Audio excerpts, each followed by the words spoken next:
I don't know about you, but I'm kind of reeling in my seat about what we just heard, the specifics of what these women alleged and what he and his office allegedly did in response. I don't even know how to put this into words. I always assumed that the sexual harassment charges would be the thing that might get him for many reasons. And I am so proud of those brave women today, those young women who really risked their careers and their livelihoods and their reputation to go against this powerful monster. And to see our Attorney General, Letitia James, who's a Democrat, go up there and just line by line, deliver the information, the disgusting behavior. It's all about power. And, it doesn't matter if we're talking about the nursing homes or we're talking about him giving out friends and family COVID tests. It's all about abuse of power with this guy. And I think today is the first day that we're going to hopefully see some accountability.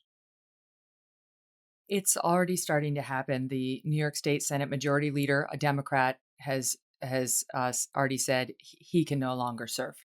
He himself said this tweet is making the rounds May 17th, 2013, quote, "There should be a zero tolerance policy when it comes to sexual harassment, and we must send a clear message that this behavior is not tolerated.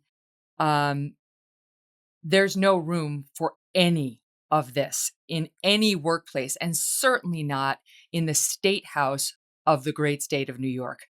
I want to go through with you some of the specific allegations because we learned a lot from Tish James, that presser, and the document, the executive summary, and so on that they put out, which is over 160 pages long.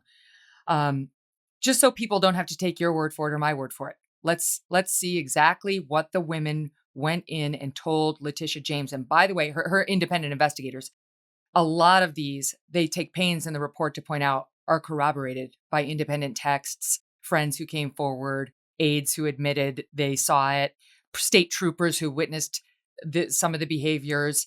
It's not to say Andrew Cuomo doesn't deny it, but just know this isn't just, I mean, with all due respect to Christine Blasey Ford, it isn't just somebody coming forward after 30 years and saying, this is what I remember without any corroboration. This is painstaking.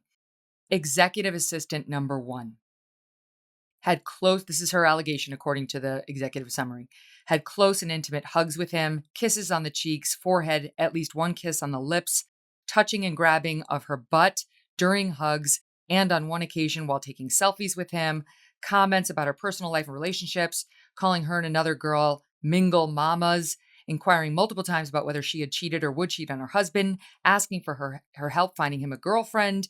And then there was this. At the executive mansion, November 2020, when the governor, during another close hug with this young executive assistant, quote, reached under her blouse and grabbed her breast.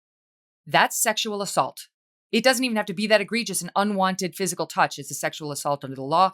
That is clear if in fact that happened, and it's pretty detailed. Under the blouse, grabbing a young woman's breast who is a lowly executive assistant for you. There's a reason that's number one in the complaint against this guy.